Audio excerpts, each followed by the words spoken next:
सर्वेषु दासी भोजेषु माता शयनेषु नन्दा वरनुकूल क्षमा धारित्री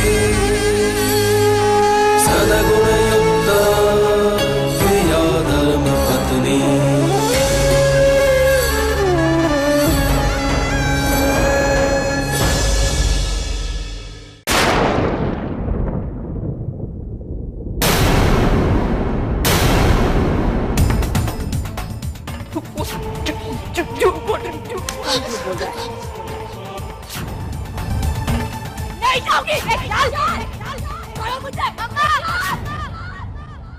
मुझे आज भी याद है किस तरह मुझे बेइज्जत करके धक्के मार के इस घर से निकाला गया।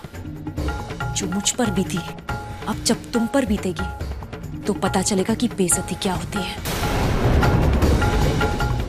अब इस घर में सिर्फ मेरी मर्जी चलेगी और मेरी मर्जी है कि तुम दोनों इस घर में नहीं रहोगे। क्या बकवास कर रही हो? पप्पा और संतू ये घर छोड़कर नहीं जाएंगे। हाँ, अगर नानका इस घर में नहीं रहेगा तो हम में से कोई भी यहाँ नहीं रहेगा। तुझे रहना है ना इस घर में तो तू रहे, क्योंकि अगर इस घर में नानका नहीं रहा तो ये घर बेजान हो जाएगा और ऐसे घर में हमें नहीं रहना। मैंने पहली बार भी बताया था धर्मराज, माँ बाप जब बूढ़े होते हैं ना सब जिम्मेदारी बच्चे पर छोड़ते हैं। मैं यहाँ नहीं रहूंगी बेटा। बस बहुत हो गया ये फैमिली ड्रामा। आप लोग को रहना है रहिए, जाना है तो आप भी जा सकते हैं।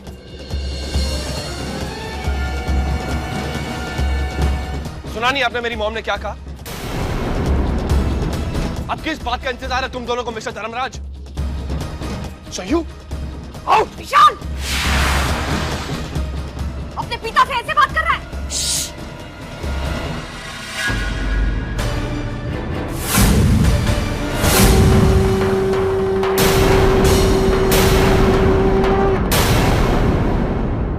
બધા મારી વાત ધ્યાનથી સાંભળો। मेघा को चाहिए ना कि संतू और मैं घर से जावे, तो बस संतू ने मैं घर से जाएंगे। पर नानका? धर्मपुर के मालिक ने इस घर के मुखिया का आदेश है, ऐसा ही होगा।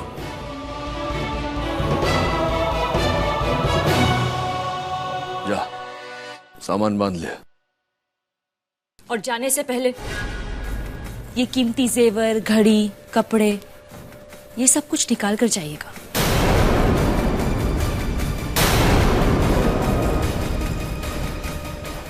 चंपाकली, अपनी मालकिन की मदद नहीं करोगी?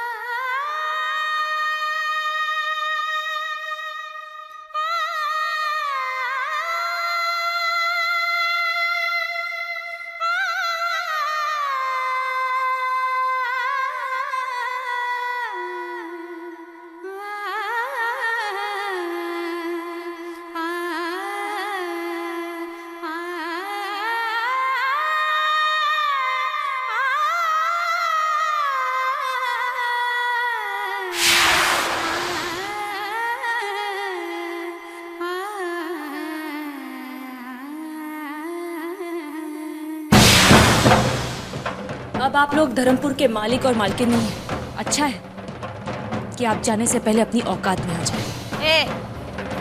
औकात की बात मत करना, समझी ना? यहाँ सब लोग जानते हैं तेरी औकात क्या है। नानका, नानका, मैं और बा ये सब नहीं देख सकते। हम लोग तेरे साथ आ रहे हैं। मोटी बहन, त्रिवेणी यहाँ पे है ना, उसको तुम सबके प्रेम और सहायता की आवश्यकता है। बाकी हमारी बात रही तो सबको विश्वास है ना मुझ पर? पर नानका, विश्वास है कि नहीं? बस तो पछी जैसा मैं बोलता हूं वैसा करो। तरु बेटा, हम यहाँ ही रहेंगे।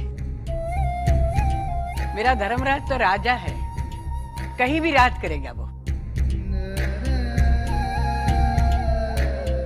शेर कभी घास नहीं खाता, घास खाने वाले को दान देता है। बरोबर बोली तू बा।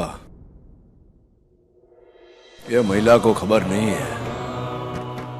इसको ऐसा लगता है कि मैं यहां से कुछ लिए बिना जा रहा हूं। इसको खबर नहीं कि सबका प्रेम और आशीर्वाद मेरे साथ में है।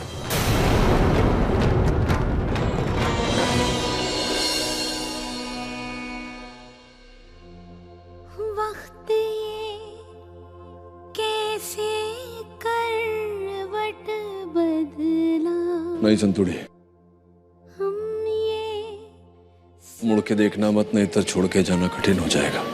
पाए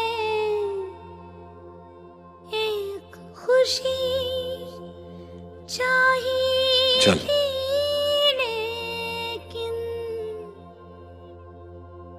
दर्द ही दर्द है पाए। आँखों से अश्कों का सागर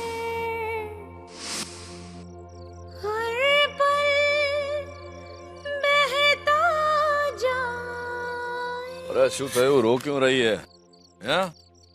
मालिक, हमें इस उम्र में हमारा घर छोड़कर जाना पड़ रहा है, हमारे अपनों को छोड़कर जाना पड़ रहा है, धर्मपुर के लोगों को और हमारा धर्मपुर छोड़कर जाना पड़ रहा है। मालिक, ऐसा हमारे साथ ही क्यों? मैंने कभी सोचा भी नहीं था कि वो जहाँ मेरा अस्तित्व, मेरी पहचान, जो मेरी कर्म और जन्मभूमि, जो वो सबको छोड़कर जाना पड़। मालिक, हमने कभी किसी का बुरा नहीं चाहा, हमारा हर कर्तव्य निभाया हमने, तो फिर हमारे साथ ऐसा क्यों? जो समय है ना, वो हमारे हिसाब से नहीं चलता। हम सबको समय के हिसाब से चलना पड़ता है। नहीं, मैं धर्मपुर का मालिक था ना। मालिक એટલે શું ગાદી? वो गादी आज अपनी ने कल दूसरे की। जाने की थी तो गई, पर समय की अपनी गादी होती है। यहाँ समय साथ में होवे ना, तो इंसान अपने हिसाब से जीता है। और जो समय अपने साथ नहीं होवे, तो पांव के नीचे से जमीन सरक जाती है। हमारे वडील बोल के गए ना कि समय ना अनुसार रहजो, क्योंकि समय ही प्रश्न है, समय ही समस्या है, उन्हें उत्तर भी समय देता है।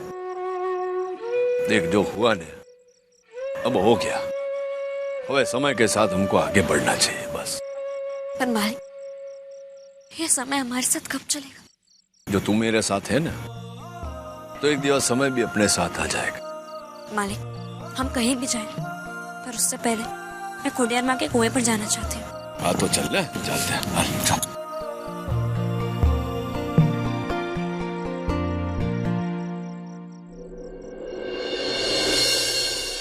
ये तो गम्मत कर रही है मेरे साथ, या? तुझे खबर है ना, तुम्हारा जेब में एक पैसो नहीं, तो 5 सिक्के कहाँ से दूं तुझे? मालिक, मुझे पूरा विश्वास है कि मेरी मन्नत पूरी करने के लिए आपके पास जरूर कुछ होगा।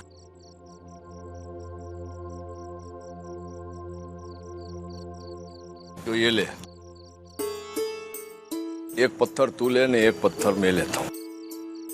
वो तू पूजा करते समय बोलती है ना कि भगवान के सामने मनुष्य की श्रद्धा है, उसका विश्वास मायने रखता है, दूसरा कुछ नहीं।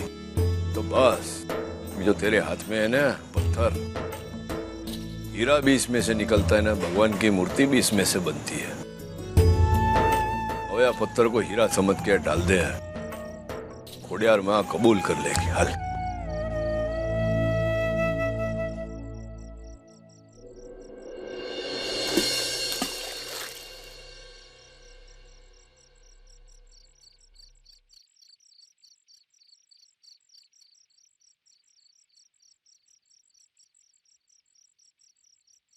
देख, पूछना तो नहीं चाहिए, पर बताने का हो तो बता, क्या मांगा तूने? मैंने खोडियार माँ से माफी मांगी इस बात की कि मैं अपने मालिक को उनके जैसी संतान नहीं दे पाई। मालिक, आपने क्या मांगा? मैंने खुड़ियार माँ से प्रश्न किया कि ऐसा केम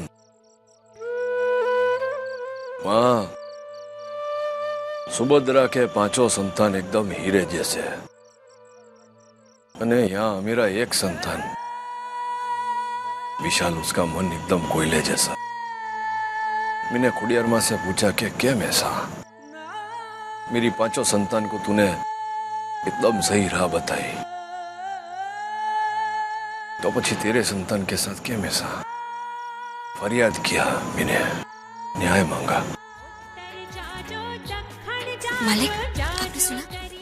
ये टिप्पणी का लोकगीत है। आज महादेव पंचमी का मेला है। आज के दिन पहली बार मैं आपसे मिली थी। हाँ, याद से मने।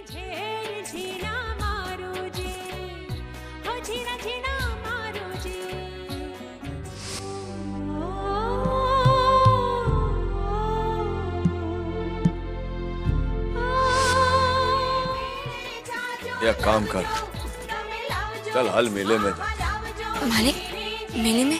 पर हमें तो धर्मपुर से निकाला गया है ना। अरे तो एमा शू है, जो अभी अज्ञातवास में जा रहे हैं ना हम दोनों, तो जाने से पहले जरा धर्मपुर की याद साथ में लेके जाते हैं ना। ये महादेव पंचमी भी है, जरा महादेव का आशीर्वाद ले लेंगे ना नवी यात्रा चालू करने से पहले। वैसे भी इतने वर्षों से मालिक बन के गया ना मेले में, अब साधारण नागरिक बन के जाऊंगा तो मजा आएगी।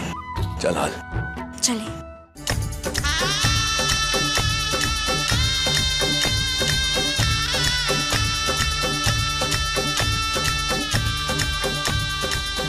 क्या संतोड़ी मजा आ रहा है ना, साधारण इंसान की तरह मेले में आके, नहीं? जी।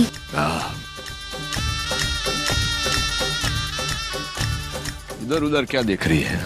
मालिक, मैं देख रही हूँ कि कहीं कोई हमें पहचान तो नहीं रहा, पर ये अधिकतर तो बाहर के लोग लग रहे हैं। अरे बोला था ना ये समय के साथ में सब कुछ बदल जाता है, या? चल अबे विचार मत, ये मेले का आनंद ले। हल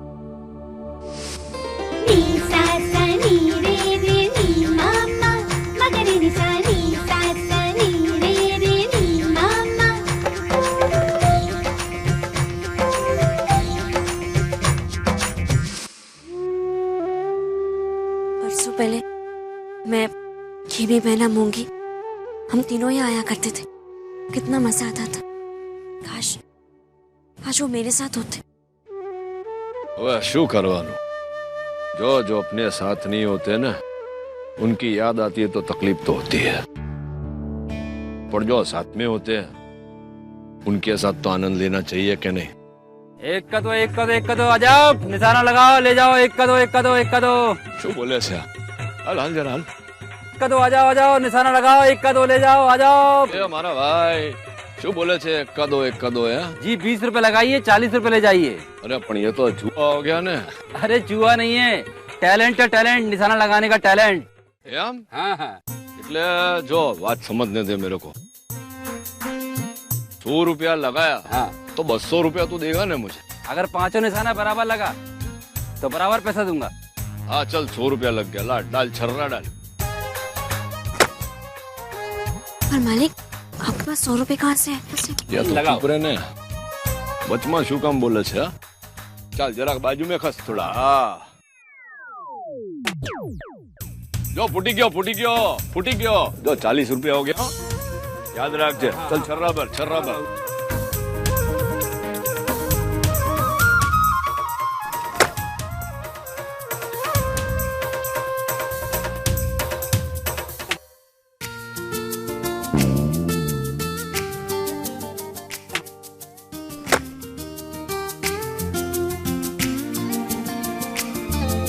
बोल, नीला क्या पीला? पीला। या पीला जो पीला, या पीला फूटा।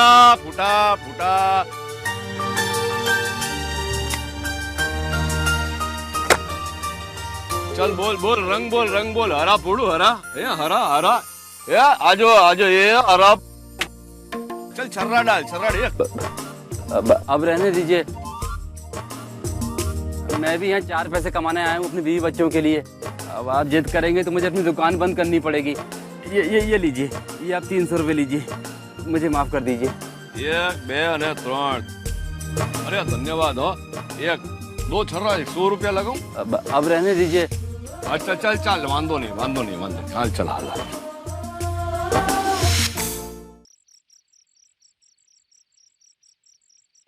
विशाल, अब से धर्मराज का कमरा और उस कमरे में रखी हुई हर चीज सिर्फ हमारी होगी।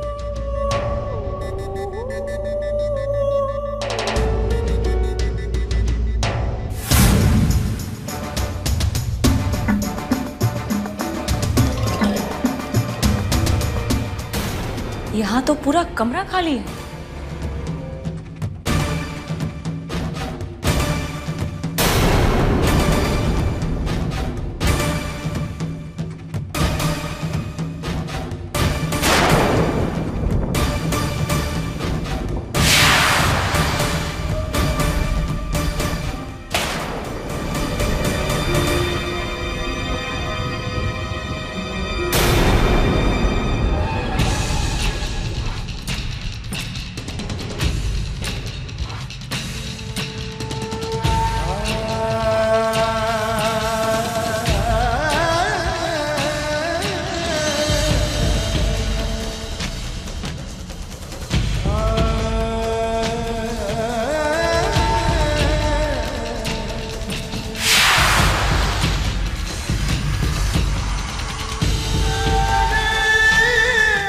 नहीं टूटी, टूटेगी भी नहीं। मेरे पिता की तस्वीर है, बिल्कुल उनकी तरह। अब टूटने के लिए बचाई क्या है हितेन? तुम्हारे पापा की जिंदगी इस कमरे की तरह खाली ही रह जाएगी। चश्मे चढ़ा मेघा, इस कमरे में धर्मराज का एहसास मौजूद है। ये कमरा मेरा बेटा और संतू का है। इधर मेरी संतू और धर्मराज बातें करते थे। की आवाज मुझे अभी भी सुनाई देती है। सच कहा बहा आपने। इस कमरे में आज भी नानका और संतू की आवाजें सुनाई देती है। उसी कोने में रिकॉर्डर हुआ करता था, जिसमें से मेरा भाई गाने सुनता था और संतू भी उसका साथ देती थी। आज दोनों चले गए इस घर से, लेकिन आज भी उनकी आवाजें इस कमरे में हैं। हम लोग सुन सकते हैं। कहते हैं शरीर जब चला जाता है ना, तभी आत्मा वही रहती है। उसी तरह इस कमरे की मेरा भाई और संतू आत्मा थे। वो भले चले जाए, लेकिन उनकी आत्मा यही रहेगी। यही उनकी यादें हैं, आवाजें हैं, हर वो चीज है।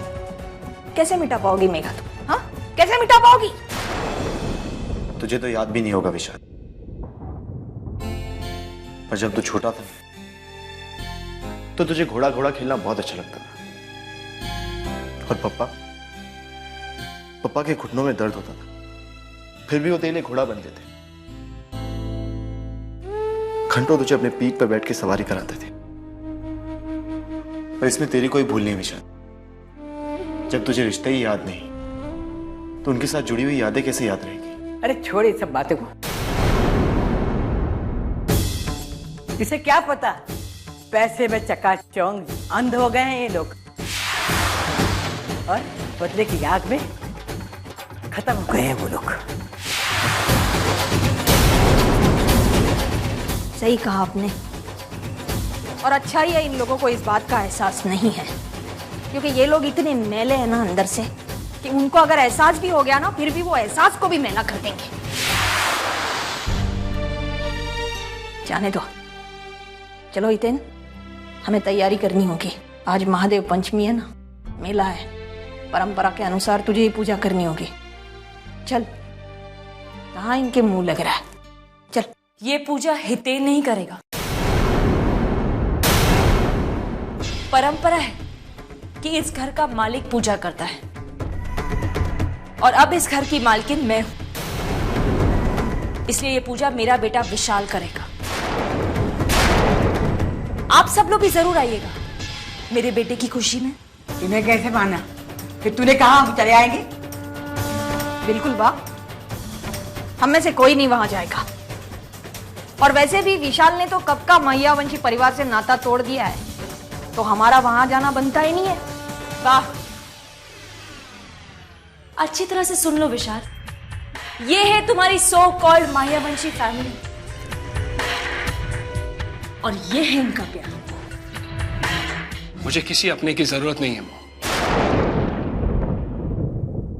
अगर आप आओगी तो काफी है मेरे लिए। विशाल, तुम मेरे बेटे हो, चाहे कोई आए ना आए, लेकिन मैं हर कदम पर तुम्हारे साथ हूं। मैं तुम्हारे साथ जरूर आऊंगी।